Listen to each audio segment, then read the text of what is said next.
All right, everybody, welcome back to Unscripted from my studios in Old Hilliard, and I'm super excited today. This is crazy. So we're doing this. I just said this to my guest. For me to watch a Selection Sunday show about softball on a Sunday, on a busy day, my daughter's birthday, that must mean that there's somebody on that team or somebody's on that team that I care about. So let my guest introduce herself, and we will go from there. Yes, hello. Thank you, Aaron.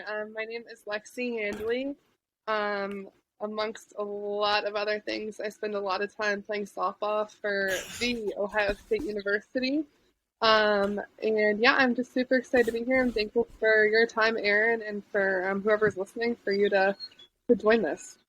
So she's outside. There's birds chirping. It is a beautiful day in Columbus. I got to say, it's like 70 degrees, which doesn't happen often. So anyway, welcome. There were so many people. I have to start by telling you, there are so many people that when after I interviewed our friend Caitlin and our executive director, Cammie, there's so many people that said, you have to interview Lexie. So there's a massive audience out there that wants to hear from you. So I'm like, who is Lexie? I don't know. Then, and I obviously, I don't follow Ohio State. People know I'm a Carolina fan, but then I show up at senior day, and this video crushes me. And so, if anybody, you all have seen the trailers, I literally, I'm sitting in watching this video, and look, in fairness, I know who you were, but I became a Lexie 100% fan. I was all in, chips in the middle of the table, because the way that you talk about your parents. So, welcome to this crazy thing called Unscripted. You and I have texted a lot. I feel we just said it. We've never met in real life, but I feel like we are besties. So, all right, let's start at the very beginning. Gosh, we have a lot to cover. All right, let's start at the very beginning. You started playing softball, and I know you mentioned this in your video, but let's start at the very, very beginning. Your story playing softball. Okay, so I guess a little bit of background. My parents both played college basketball, so I actually started playing basketball. That was my first time I picked up a ball and learned how to dribble outside, and was shooting hoops all the time with my parents. And that was my dryer that just went off. That's fine. Welcome to Unscripted. And so, did that whole thing. When I was 4, I started playing t-ball, because that's what every kid does. And, everyone plays like co-ed, intramural little league when you're little. So, I was on a team called the Cardinals. That was my first team. And then I think I was like the Dolphins or whatever. So played that for a couple years, went up, kind of fell in love with it. Started playing coach pitch, where obviously, the dads of the teams are throwing the ball underhand, and, kind of like the very basics, the intro to what would later be like my livelihood and what I fell in love with. So the second year coach pitch, I was 8 years old, and the coach, who was like my best friend's dad, said, hey, we need someone to learn how to pitch. And I remember I had one of these core memories. I knew that I wanted to do it, but I was too embarrassed to tell my parents that I wanted to pitch. So I never had ever brought it up to them. And I remember we were at Lions Park, the front t-ball field. And I put my hand up, like I wanted to do it. I think my dad looked at me. He was also a coach.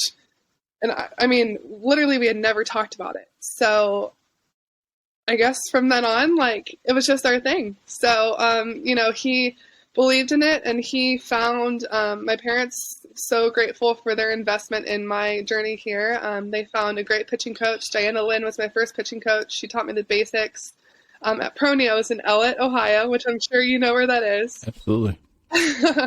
Went to her for a long time, and then was so blessed to find an amazing travel ball team, Ohio Extreme, led by Kurt Jackson and Ron Rex, who invested so much of their time and love into me, and things kind of took off from there. So picked up a ball when I was 4 and started slinging it underhand when I was 8, and truly had my ins and outs with it, wanted to quit, didn't like to put in the time, my dad and I got in arguments, like I had kind of mentioned in my video. I mean, we would get in screaming matches. Summer times were rough because he wanted me to work hard and I wanted nothing to do with it.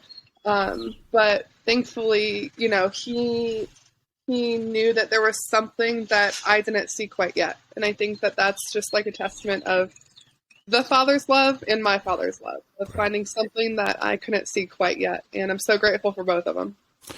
We have so much to cover. And you transitioned well. Again, it's almost like we've known each other forever because you transitioned well, because I missed the fact that, let me just read off some stats very quickly. And I know I texted you earlier today. You said I'm not into stats. I love that about you. All right. So just this year at Ohio State, 2.44 ERA. 22-9, according to the Ohio State website. So if this is wrong, please let me know. But as of this moment, 22-9, 41 appearances. Let's talk strikeouts because there's a lot of them.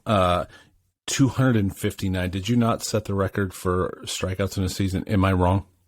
I did. I broke that against Maryland last weekend. Broken Americans. But when you all hear Lexie say that, please understand she does not care about stats. I think it's constantly in front of you, so you can't miss saying that.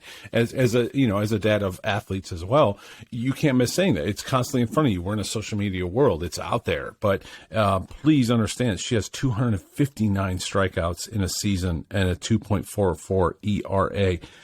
The other thing is you were second team All Big Ten, correct? Yeah, sure was. And again, we were texting this morning. You kind of had a pretty good tournament. So I said you had 39 innings pitched because my math's not very good. I got a 13 on my ACT, but you got a 9. So you had, I think, how many games would that be? I don't even know. 9 is like almost 6. Quick math, right? That's not even real. But anyway, you had 19 innings, 19.1, I don't, whatever. Anyway, you had a lot of innings pitched. You pitched every game of the Big Ten tournament, and you all had a great run. You know, it just came down to one run. You lost at the bottom, and I'm not again, bottom of the 7th. It was just, that's softball. That happens. That's what happens in the sport. But you all had a great run. You had a great showing. Mm-hmm. You pitched every inning. Yeah. And again, the people so everybody knows I'm a Carolina fan. I'm an ACC person. I don't watch Big Ten. I don't watch Ohio State, but I did because I care about you guys, and I'm all in now. So I was watching the selection show, but I was watching the tournament too, and all they talked about was you and this incredible run that you were on, and okay, we have so much to cover. Okay, so we went to senior night. So let's go back to it. We went to senior night. What I saw, and our executive director asked me after I was talking to her later in the week, and she said, "Who was your favorite player?" Obviously, I'm a huge fan of Caitlin, but I said Lexie, and she said, "Why?" And I said, "Because even in a game." So again, not to bring up anything, but a game you all didn't win. Yep. What I saw was you left the circle after every inning, and you went to the sideline. And on the sideline, your team rallied around you. And as a leadership principle, what I saw was you leading your team. Even when it was tough, you were leading your team.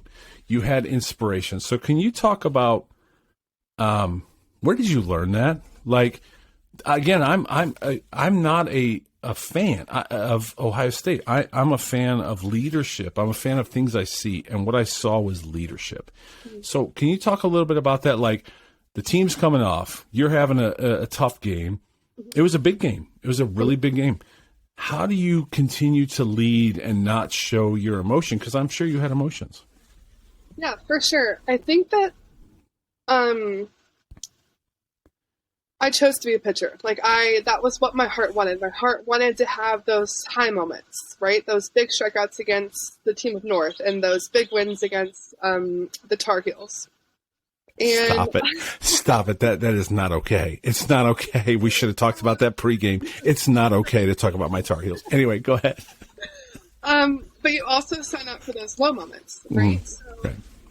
Even when I couldn't find a strike zone and when Nebraska was just hitting the snot out of the ball, that team, those other 8 players around me, they still deserve my best. So even if it's not my best performance, like, how can I expect them to want to rally to win if they don't think that I want to rally to win? So, I'm not perfect. I've had my little spurts. I've had my, little emotional outbursts. And, thankfully, like, Coach Matt called me out one time. She's like, you have to be better. Like, you can't let them see you like that. And I was like, yeah, you're right. 100% right. My bad. And we learned from that. But I just think, like, there comes a point where it's not about what I'm doing, but if I'm not putting them in the best situation to win, like, mentally, and just, like, energy-wise, then, like, why am I even doing this? Why did I come here? Why do I want the ball? Right. Well, I know if I want the ball in the circle, then I've got to make sure, and if they want me to have the ball, then I've got to make sure that they know that I'm all in for everything else, because I can't score runs. I'm just trying to prevent runs. Right. And you can't win ball games by just preventing runs. You got to score runs too. So I think just realizing that it's not about Lexie Handley, it's not about whoever's in the circle, but it's about, what can I do to make sure that we're factoring something, putting something together. So I'm going to say this is a general question, because my son is a pitcher. So I and we know this.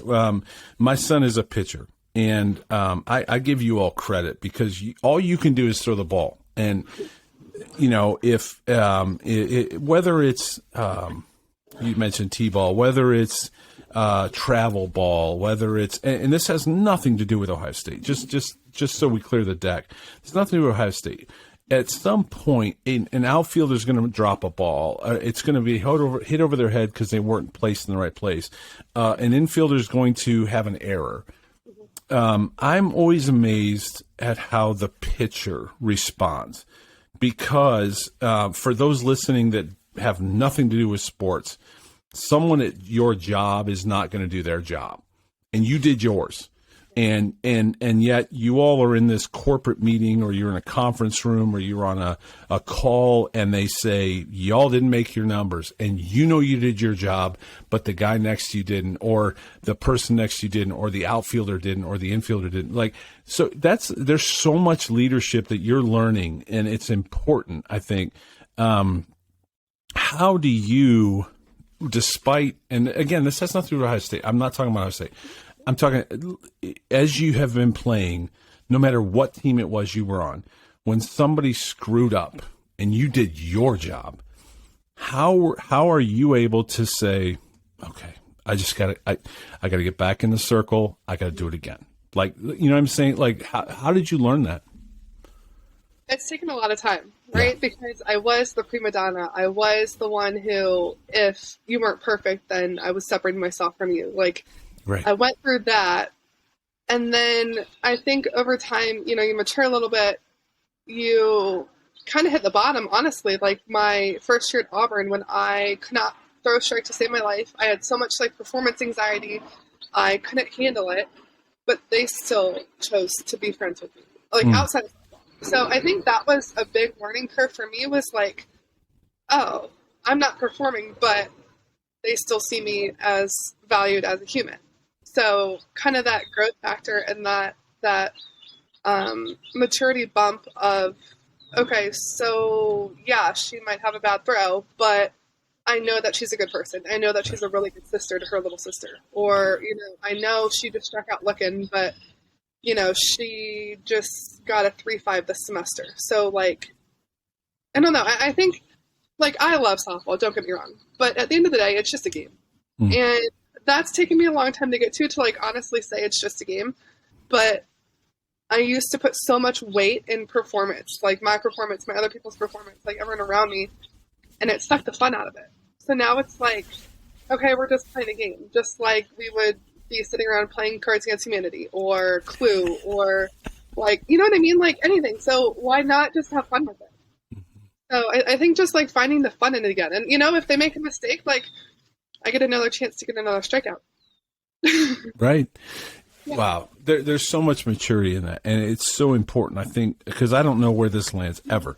So whether it's a travel baseball dad or someone on the travel softball circuit, whatever it might be, it's so important. Because I'm on the other side of it. I was a parent. And so I stood there watching my son. We were laughing this weekend. It just happened yesterday. Cincinnati lost a game where they threw no hitter.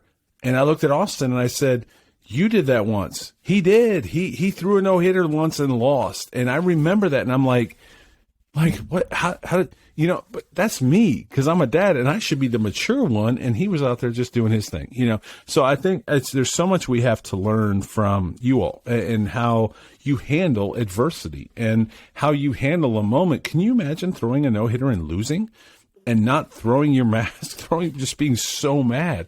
I think my wife and I talk about it a lot. I think adults have a lot to learn from our own kids, our own players. On the what is it called? That great quote, "The man in the arena." So let's just call it the woman in the arena, the one that's actually out there doing the work. We have so much to learn from you all. It's a lot easier said than done, and right. But I think once you grasp the fact that they didn't mean to mess up. It's not like they're out here trying to throw away a game, or trying to swing at the wrong pitch, or trying to, take outside pitch and pull it. They're not trying to do that. So I don't know. It's just, I think I've gotten to the point where it's okay, be better. I'll be better, you be better. Okay, continue on, So as people watch Ohio State, I want people listening to this to watch Ohio State. And if you haven't, go back and I don't know where it is in the archives, but if you get a chance, so you all are getting ready to make a tournament run, and we'll talk about that. But watch Lexie as she leaves the circle. Nope, I'm not putting pressure on you. I'm just saying, because you don't just say it, you live it, and that's what I have so much appreciation for you. Again, not just having been introduced to this, because you did meet my Tar Heels earlier in the year, and I'm still a little salty about it, and I don't want to talk about it. But when you leave and you stand on the other side of that first base or third base line and you meet your teammates, regardless of what just happened, you're showing leadership. You're showing joy. You and I were texting a little bit during the Big Ten tournament. You're doing we may have to talk about the Chick-fil-A. What is it? I don't know. Anyway, doing selfies and the fun, whatever, that's leadership, that will take you far beyond the playing field. So, okay. We spent a lot of time on that. Yes. All right. So let's talk about the Chick-fil-A box. What is the deal? Can you just tell the story? Oh my goodness. Okay. So basically, our goal, at Ohio State softball, for our hitters is to get into the bullpen. We want to beat out the starting pitcher. And so, there's a call to the bullpen when we do that. That's, traditionally in baseball, they literally pick up a phone and call the bullpen and pick out which guy they want out. And so that Chick-fil-A box that I reference, I don't know, after the Purdue game, I think it was.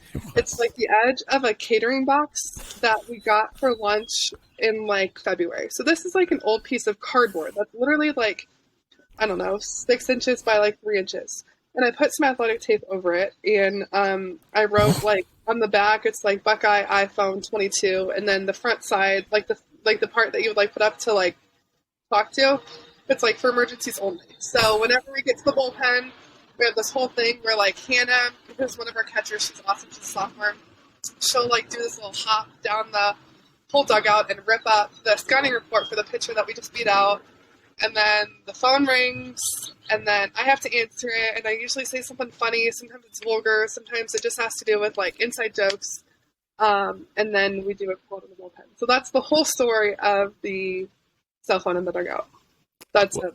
It played well on the Big Ten Network. It really did, because there's a video out there. And I said this when I tweeted. I think we've only known each other a week, 2 weeks. I don't even know.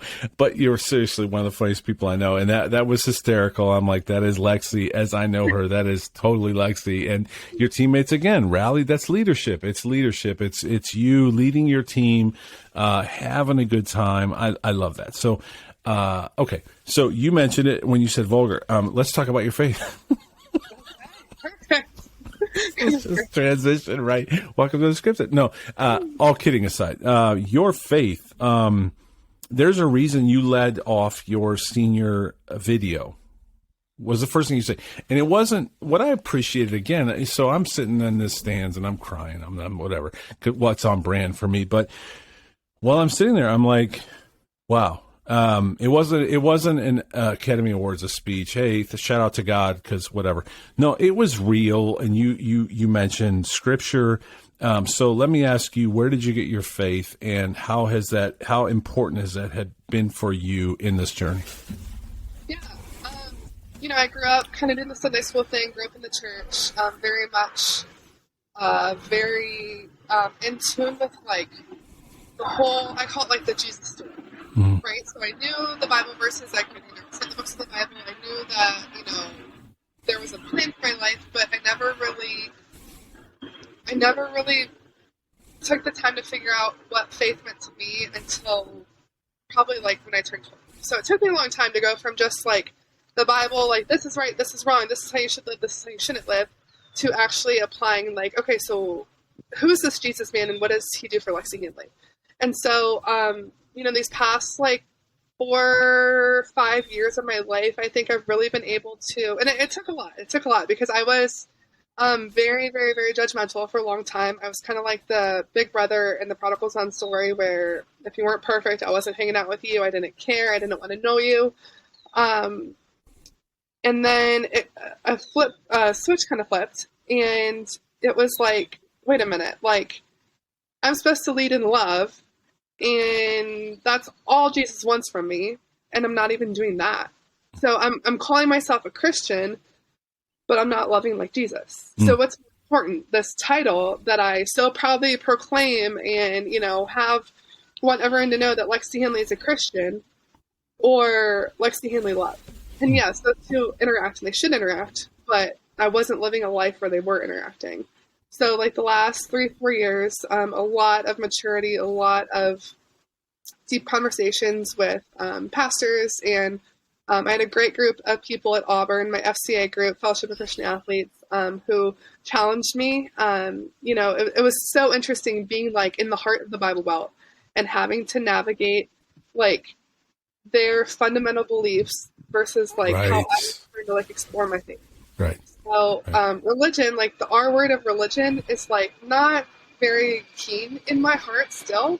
But I love Jesus, and I love the promises that he's given me and the way that he's shown me grace and love over again, because Lexie Handley doesn't deserve that, but Lexie Handley gets that every day. That's like nutshell.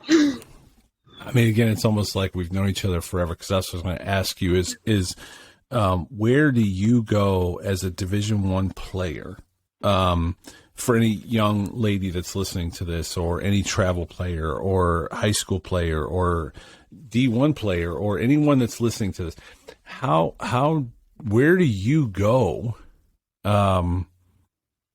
to sharpen and to stay, right? Because it's so easy to slip. It's a slippery slope. So how did you stay in your faith? How did you strengthen your faith? And anyway, I'll let you answer the question. How did you strengthen your faith as you've gone along through this Division I process? Yeah. My parents, like growing up, they weren't super pushing on like, this is how we're going to worship. This is how we're going to believe. This is how you're going to look. This is how you're going to act. And I think that gave me a lot of power to navigate life on my own and faith on my own. So for me, like I feel most connected to Christ when I have worship music blaring and when I'm on a softball diamond. Like those are the two places that I feel like the most seen, the most heard, and the most vulnerable. Wow. And so like literally I have worship music on all the time, everywhere. Like whether it's the new Matthew West, whether it's Casting Crowns, whether it's Casting Crows, whether it's like that's just how I'm sorry. I'm dead. We'll talk about that in a minute. Go ahead. I'm sorry. I'm just not really big. Like I can't sit and like read devotionals and feel like that's like fulfilling me, right? So hearing like those words of scripture, but put to a tune and like something catchy, like that's where I feel the most connected. And people have challenged me with that. I've, like I mentioned, like the Bible Belt, they're very, very, very traditional. Like, we're going to sit and we're going to read our Bible for 30 minutes a day, and we're going to talk about what we read, and we're going to dive into it. And I did that, and that was awesome, and I loved it. And I loved learning how to read the Word and learning how to like translate that to what we're living today, but that was something that like didn't fulfill me all the way. So, I think finding different ways to learn and then figuring out what works best for you. And that might be a devotional book from, like Barnes and Noble. That might be a podcast that you find, that might be a pastor that, you see on TikTok. There are a lot of great avenues out there to find, good scripture. But for me, it's just a lot of worship music. There's a really good podcast that features a lot of Christian people. But anyway, I'm kidding. No, that's fantastic. No, seriously. What? It's fine.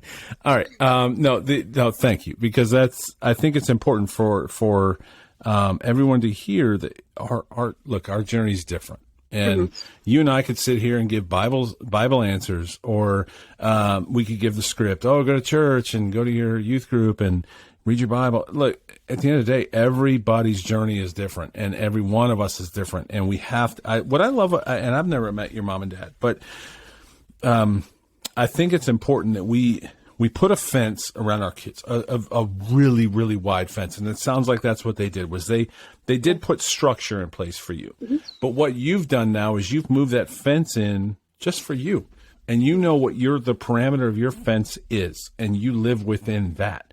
But it's yours. It's, what I mean? Like they gave you the poles and some wire.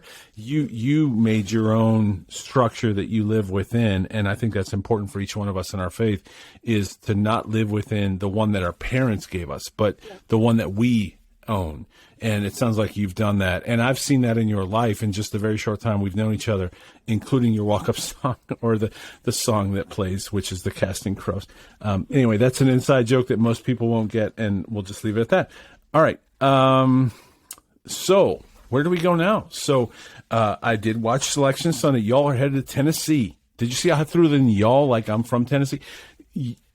You are headed to Tennessee, I think, Friday, right? So and again, I don't know when people hear this, so they may hear this 2 months from now. But as of today, you're headed to, is it called a regional or a super regional? We're going to regionals. You're going to regionals. Okay, so you're going to regionals in Tennessee, and you're playing who? We are opening up with Oregon State, the Beavers out of the Pac-12, and then we will play either Campbell or Tennessee, depending on who wins and who loses. So, I just found out yesterday from my son that so Campbell's from North Carolina. Is that right? I didn't know that. Did you know that? Yes. He said it was in Carolina. I didn't know that. But anyway, all right, it doesn't matter. It doesn't matter. We just want you to get through Tennessee. So Tennessee's ranked what? They are 11-ish? Yeah, I was going to say 11 or 13, something like that. Yeah. See, I watched the show, so I'm saying I think it was 11-ish. So anyway, y'all, because you're going to Tennessee, so I got to stay on brand. You're going down to Tennessee, and you got this regional. So you have to. So just for anybody not familiar, what has to happen in the regional for you guys to advance? Sure. So there's 4 teams in a region. It's set up like a double elimination tournament. So one plays 4, like the 1 seed plays the 4 seed. So that's Tennessee and Campbell. And then the 2 seed, which is us, plays the 3 seed, which is Oregon. So the winners of 1 and 4 play, the winner of 2 and 3. And the losers play double elimination. So you lose twice, your season's over. And then you have to win either 3 or 4 games, depending on your win-loss record, to get out of the region, which will then take you to the super regionals. And things get a little bit crazier once you get to supers. And so supers, so for people familiar with, and again, I think that we could have a whole conversation about men's versus women's, but everybody's familiar with the NCAA tournament. So yesterday, that's what I saw, was there's 64 teams right now. This is the regionals, and so you're going to get through your bracket, and then you'll go to the super regionals. And then after super regionals is what? That is the Women's College World Series. So that is the top teams all go to Oklahoma City and duke it out, and someone's named a champion, and the rest of them go home. And how many teams are in that, Lexie? Oh God, you're putting me on the spot. I think it's 8, right? If you just do math, right? So it's like the Final Four, but it's 8 or 16, and you got to win 2. is the bottom line. You got to win 2. So you just can't lose 2. That's the key. Right, because I watch my Tar Heels, so I know how they do, because they always go to the College World Series. But I'm just saying it. No, anyway, I'm kidding. All right. Let's just get over it. Did you beat their softball? I know Ohio State. What? Ohio State beat the Tar Heels this year. We sure did. Did you pitch in that game? I did pitch that game. Yeah, you did. Oh, okay. All right, moving on. So. Anyway, I know. Trust me, everybody let me know that y'all beat the Tar Heels. All right. Okay. So, can we break news about what's next? Sure. All right. So, we're going to, an unscripted official, we're breaking news. There's probably some sound clip I could play right now, but we're going to break news. What is next for Lexie? Yeah. So, after my time at Ohio State, I am going to be jumping on an airplane and picking up my life and moving to Serrano, Italy, where I will spend the next 6 months as a professional softball player. And yeah, joining up with the Italian Federation over there and continuing to grow this game overseas, and hoping to pick up some lessons and help out their pitching dynamics and kind of teach some younger kids, I guess, how we do it here in America. So I'm super excited. I get really giddy and really anxious all at one time thinking about it, because literally it could be in a week and a half from now, 2 weeks from now. Not wishing away anytime soon, but very, very, very thankful for this opportunity. Very excited. Yeah. And so that's whenever it's done.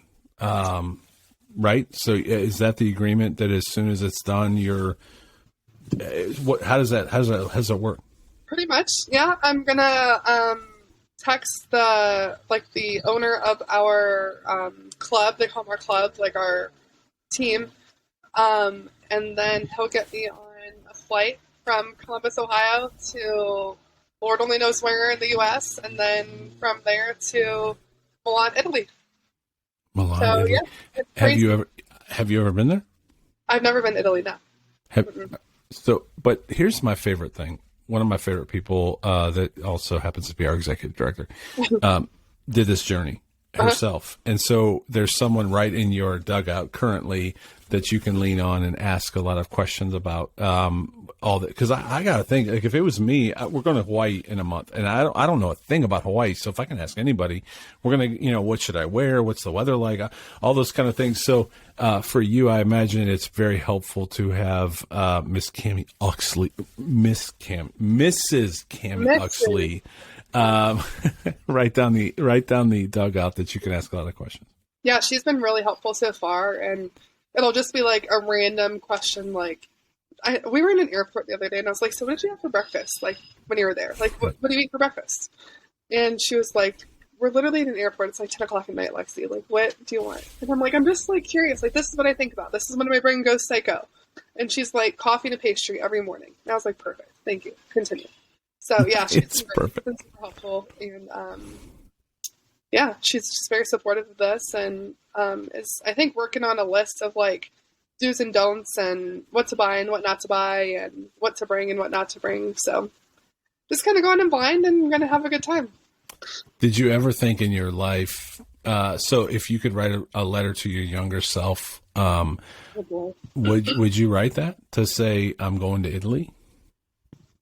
I wanted to be a professional basketball player. I wanted to, because that's what's visible here, right? Right. The WNBA is growing, and I actually wanted to be a Lady Bull. I wanted to play for Pat Summitt when I was little. That was She's my so great. dream. She's so great. Oh my God, amazing. Mm-hmm. But professional softball was just never really super visible. We did have an MPF, which is the National Pro Fast Pitch, and right. I was lucky enough to, one of the teams, the Akron Racers, was literally in my backyard. So my dad and I went there a lot, but I don't think I ever put the pieces together that eventually they're going to need someone new. That could be me. Because I don't know, I think as a kid, you just don't have that sense of time in your head. So I'd probably tell my younger self to, chill out with the basketball dreams and start thinking a little bit more practically, because, basketball is great now, but it's a lot of running, and, I'm sore from pitching nowadays, and I can imagine what my body would be like running up and down the court for 40 minutes. So, yeah. Well, okay, I'm trying to keep this episode short because I want to respect your time too. I have to ask this question because you just brought up a new one. My son is a pitcher. So my son, would throw, and we're watching the pitch count, and, he nears 100, and now he's going to be done for 5 days, and he's got to run polls after the game. And, we did the whole pitcher thing. He's a PO. So, I understand what it's like. He doesn't hit. So, his whole job was to come in, get strikeouts, go as deep as he could, keep his pitch count low. I saw that for you the other day. Your pitch count was extremely low because you weren't striking out. So, and I understand that whole thing about, okay, yeah, you can strike everybody out, but now your pitch count's high because you're throwing a lot of pitches. Or you just get 3 pop-ups, you get 3 pitches in the inning and you're out. Like, I get it, the whole thing. Anyway, what fascinates me, and you and I've talked about this, what fascinates me about softball is the fact that you can throw. You threw every inning of the Big Ten tournament. How in the world? Like, I cannot get my mind around that as a dad of a pitcher. That's maybe difference between male, female. I understand one's overhand, one's underhand. I just have never been able to understand how in softball you can go out and throw 200 pitches and then come back the next day and do it again. There has to be something physically. How do you do that? Like, what is the, I know we're extending this interview, but how in the world do you throw 200 pitches? I don't care if it's overhand or underhand, and then come back the next day and do it all over again. Like, what is the regimen once you leave the circle, once the game's over and the lights are off? What does that look like? I think at some point, like, okay, I take good care of my body. I love to cycle. Like, I go to Cycle Bar, which is like a spin class type of deal, like a Peloton. That's my favorite thing to do outside of pitching. But at some point, it doesn't matter how many pitches you threw because I worked my whole life for this moment. So, like, yeah, my body hurts, my legs hurt, my arms hurt. Like, I'm exhausted mentally, physically. Like, when we lost to Nebraska, I got on the bus and I think I was out cold within 15 minutes. Just exhausted. Exhausted, literally. Right. But at some point you're in that moment and you're like, this is literally what I've worked for. This is what I've been praying for so long. There's nothing better than this feeling of like pure exhaustion, but the adrenaline that like covers that. So like you would have to rip that ball out of my hand before I give it up and say I'm done. And you know your limits, when your body's, done, but I'm not good at seeing like the safety of it because it's like, okay, so what's one more game? So what's a couple more innings? Like, this is what I want. This is why I came to Ohio State. I came to Ohio State because I wanted to pitch. I pitched because I wanted like that attention, that like pressure in the circle. And like, I came back for a 6th year because I wasn't done with it yet. So I'm never going to let, unless my leg is falling off and my arm can't move, like there's nothing that's going to take that ball away from me. Like, I want that. Unless it's the best option for me not to pitch, matchup is better, da-da-da. Logistically, I understand. Like, I also think from like the coach's brain, but if it's like, can you do it? It's never going to be a no. Ever, ever, ever, ever. Ever. So there's so much we didn't get a chance to cover. Your college journey, because yes. So can we cover that? Just cliff notes, really quick. What was your college journey? Really quick. So out of high school, I had one offer, and that was to Akron. So I went to Akron, pitched my freshman year there. Had a pretty good year. I broke my ankle right before my sophomore year, so I redshirted that year. Was going through a lot mentally, was not in a very good headspace, decided I needed to transfer, ended up going to Auburn, Alabama, spent 3 years at Auburn, pitched there for 3 years, graduated from Auburn, and then grad transferred and ended up here at OSU for my 6th year. There you go. Came home. And what an awesome way, not to mention my Tar Heels again, but, and he's not from, North Carolina, but Brady Manick took that last year, and without Brady Manick, Carolina doesn't reach the championship game, by the way, and come within a minute of winning the whole thing. But anyway, but no, I think the transfer portal has changed a lot of things. So again, we'll have to come back because we have a lot to talk about. But because people are going to hear about this if they're watching hopefully, please watch the Softball College World Series and the games and get into the game. And like I have just in the last 2 weeks, I mean, I'm all in now. My chips are on the table. I will cheer for Ohio State for one thing, and that is for softball, because I have way too many ties to it now. So I'm in. You know that. But anyway, all right. So we have a lot more to cover. Anyway, let's finish out. So I want you to know a lot of things. Number one, you're the funniest person I've ever met, and we've never met in person. Two, your leadership, even in this call, what you have said about leadership and,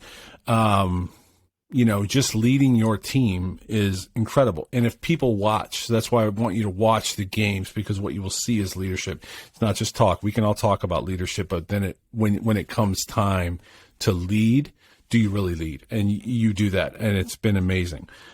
Three, your, video to your parents, which I'm going to play. So anybody listening to this episode, please hang out for the last 5 minutes, because I want you to hear Lexie's words in her senior day. So there you go. Thank you for that, because it made me cry. 5, we didn't make it through this without crying. So that's cool. We did make it through it without crying, which is awesome, which is not on brand for me.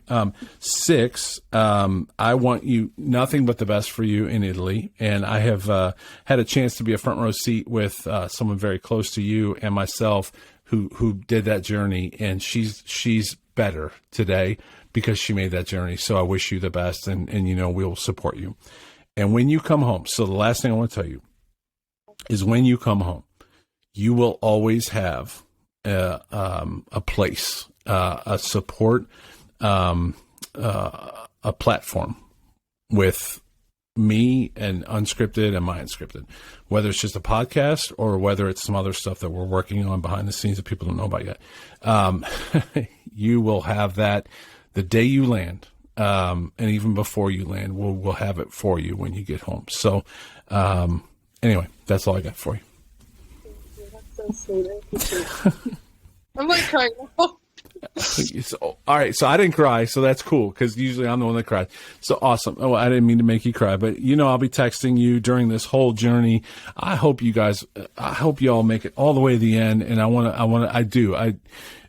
I might even like rock the gear if it happens. Anyway, I'm going to be cheering. You know that. Road trip. Come on now, road trip. I don't know about that, but I'll be in Hawaii probably about that same thing. Anyway, all right. No, I'll be cheering, and I'm sure, I'll be sending you, your daily encouragement as you go. And, I'm just so proud of you. I really am. And, thank you for leading, because there's a whole lot of people, like I said, just go all the way back to the beginning. There's a whole lot of people that wanted me to interview, and that's because they watch, and people are watching, not to put pressure on you. But what I love is that you just live in your life, and because of that, it's reciprocated back to other people, and they love watching you. So thank you for being Lexie. Thank you, appreciate that. Okay. Anything else before we go? No. I guess yeah. I just kind of lied. But if you're listening to this, and if you don't know your place in this world, and if you don't know your worth, know that you're seen, you're valued, and you're worthy. And if you don't feel like you have a support system that tells you that, like, reach out to me. We'll talk. I'm sure Aaron would talk to you too. Your sport doesn't define who you are. It doesn't make you a better person. It doesn't increase or decrease the Father's love for you. And it just makes you have a different journey, but it doesn't make you you. There's so much more that you are than just your ERA, your strikeouts, your batting average, whatever it is. To the parents out there, give your kids some grace. They're working hard. Right. You're doing it right. Parents out there, you're doing it right. You're doing a great job. Let your kids fly. They can do it. They can do it, and they will do it. Right. Because they want nothing more than to make you proud. Absolutely. But like you said, sometimes stuff just happens. Bad day, long day. There's so many factors that we as parents. I'm sorry to steal your. I'm sorry to hijack your last comment, but you're right. Having been through that now 3 times, I think there's so many things that we get so wrapped up in, and at the end of the day, they just want to do well and they want to please us. But parents, here's what I would tell you: remember when you were their age, because there's a lot of other factors, and now there's even more. There's phones and apps and tweets and snaps and all the other stuff that those kids are dealing with that at my age I didn't even have to deal with because we didn't have it. And yet they're still trying to go out on that field or that court or that ice or that, whatever it is, and do their mom and dad proud. And so anyway, I know you've made your mom and dad proud, and a whole lot of other people proud. All right, we forgot. Gosh, we need more time. All right, one more thing. The A&W root beer in Talmadge. Oh my goodness. Okay, so when you texted me about this, it was just so crazy. So good. My great grandpa, I had him in my life until I was 17. He was 102.5 when he died. It was amazing. He was the sweetest man in the whole entire world. And that was like our spot. Like me, him, and my grandma would drive because he couldn't drive. And we would go there all the time. And so that is like, literally, I'm just so amazed that you know what that is because nobody knows what that is. And I remember he'd always get a hot dog and we would get those, like the onion chips. Like they were like the... So good. Yeah, so good. So good. And literally, when he texted me about that, I was like, that's just a core memory that's unlocked. Like, how many freaking days in the summer that I spend there with my great-grandpa and my grandma. So that's just amazing. It is amazing. The world is so cool. Let's close on that, because anybody that knows what we're talking about knows what we're talking about. And if you don't know, then you better know. Is it still there? Do you know? It's not A&W anymore. They kind of went out of business with COVID. I do know that, but it's like it's the same food type, like this pull in and, you get service, whatever, but it's just not like A&W. I don't know the name of it. I haven't been there in years, but it's still the same idea. I'm sure it's not as good as it is. All right. Well, anybody that knows. And if they don't know, we can't help you because the Talmadge A&W was the GOAT. So, all right. You're the best. Good luck this week. Good luck in the tournament. We will be watching. We will be cheering. I'm sure I will be texting you. I'll try to text you some daily affirmations as you go. But good luck in Italy. And as I said, when you get home, we're going to be busy. So I got plans. So and we've got some ideas. So anyway, best of luck. Thank you so much, Lexie. You're the best. Yeah, I appreciate you.